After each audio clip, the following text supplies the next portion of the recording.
Merci Luc pour cette présentation succincte d'un article qui lui-même est succinct. Mais pour une fois n'est pas le coutume, je te trouve un petit peu singulièrement sévère avec ce pauvre article 3 du préambule de la Constitution de 46. Bon, qui, moi, personnellement, ne me pose pas autant de problèmes qu'à toi. Alors, je vais essayer de réagir à chacun de tes critiques. Tu as dit 3 points.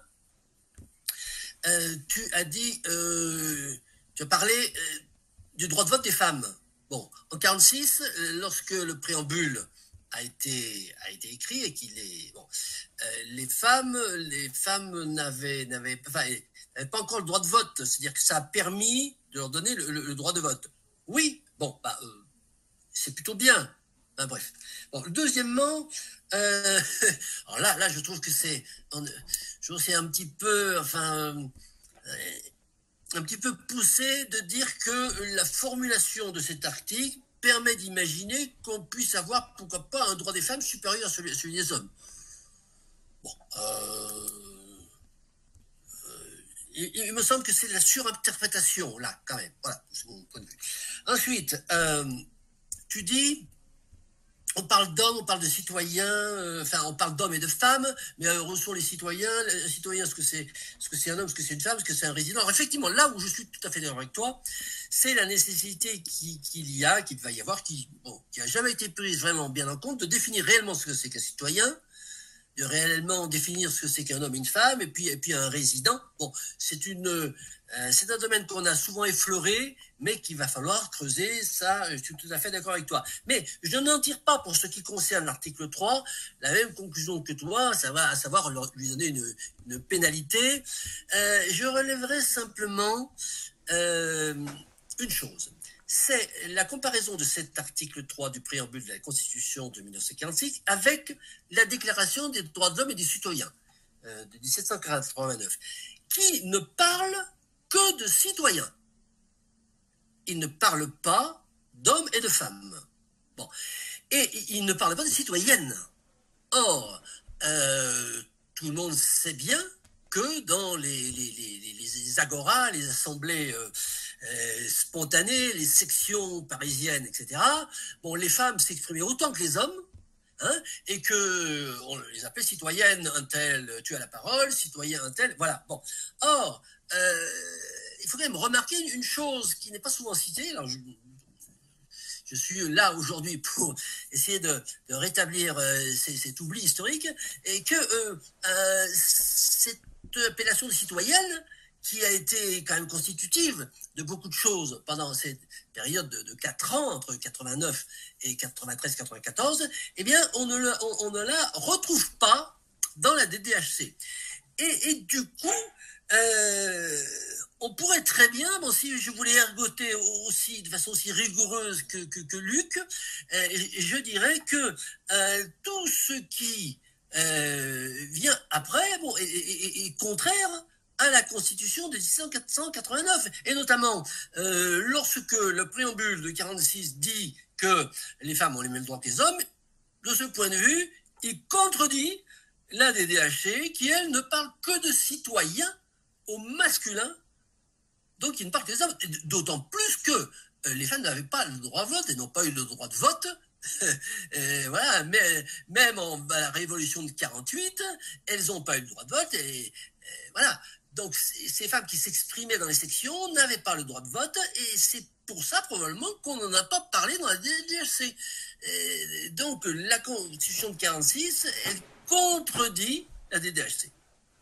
Voilà. Alors, puisque on applique des points de pénalité, moi j'appliquerai un point de pénalité pour incohérence, parce qu'on dit qu'il y avait la non-précision, la non-clarté, et puis l'incohérence qui peut être interne ou externe. Là, il s'agit d'une incohérence externe, puisque cet article qui fait partie du bloc constitutionnel, on peut imaginer que le bloc constitutionnel soit cohérent entre tous les articles du bloc entre eux. Or là, on a cet article 3 de la du préambule qui est contradictoire avec le premier article, notamment, et tous les articles suivants d'ADDH qui parlent de citoyens et pas de citoyennes.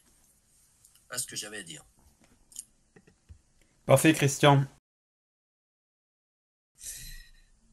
Je dirais simplement à Jean-Charles que dans toutes les commentaires qu'il a faits, par moments se sont glissées des propositions subjectives. Ce qui n'est pas a priori dans le cahier des charges de nos débats, où nous essayons, mais parfois il y a des pulsions subjectives, bien entendu, qui apparaissent, qui peuvent être d'ailleurs notées et repérées, mais nous essayons d'être objectifs dans notre critique.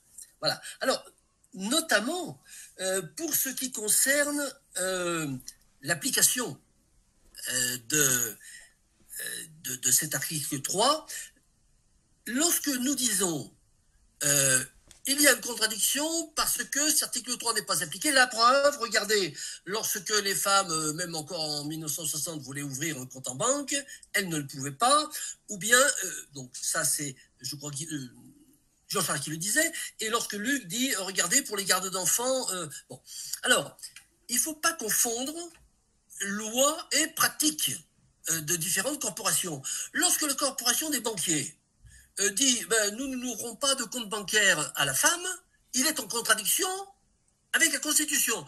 Donc, mais s'il n'y a pas de plainte, s'il n'y a pas un citoyen, un groupement de citoyens qui va saisir le tribunal administratif ou le Conseil d'État pour dire mais attendez, ce que fait le banquier est illégal, bon, évidemment ça passe. Ça ne veut pas dire que la Constitution n'est pas appliquée. Vous voyez la différence? La Constitution serait incohérente s'il y avait une loi dans le corpus législatif, c'est-à-dire dans l'un des 74 codes juridiques qui disent que la femme n'a pas le droit d'ouvrir un compte bancaire. Or, ce n'est pas, c'est une profession, c'est une corporation qui a décidé d'appliquer ça.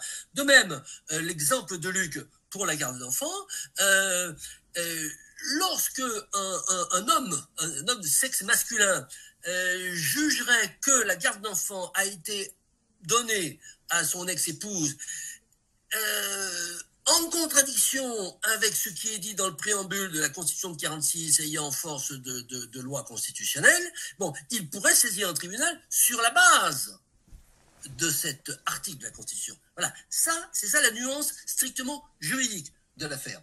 Ensuite, lorsque nous disons... Excuse-moi de t'interrompre, mais c'est pour ça que je parlais de jurisprudence, c'est pas de loi. Hein. J'ai bien précisé, j'ai bien fait le distinguo. Hein. Nous sommes d'accord, il n'y a pas de loi qui contredit l'article 3 de la Constitution de 46. Nous sommes d'accord. Et lorsque nous disons que, et je crois que c'est Jean-Jacques qui l'a dit, que en fait, cet article 3 du préambule de 46 corrige la DDHC. Oulala, attention. Là, on avance en terrain glissant. S'il corrige la DDHC, il faut corriger la DDHC. La DDHC fait partie de la Constitution, elle peut être corrigée. Et si, effectivement, il y a aujourd'hui une incohérence entre deux textes constitutionnels, incohérence évidente, hein, ben, il faut corriger l'un des deux. Donc là, il y a un travail, nous alertons le législateur pour dire qu'il y a un travail à faire, il y a une incohérence. Et puis,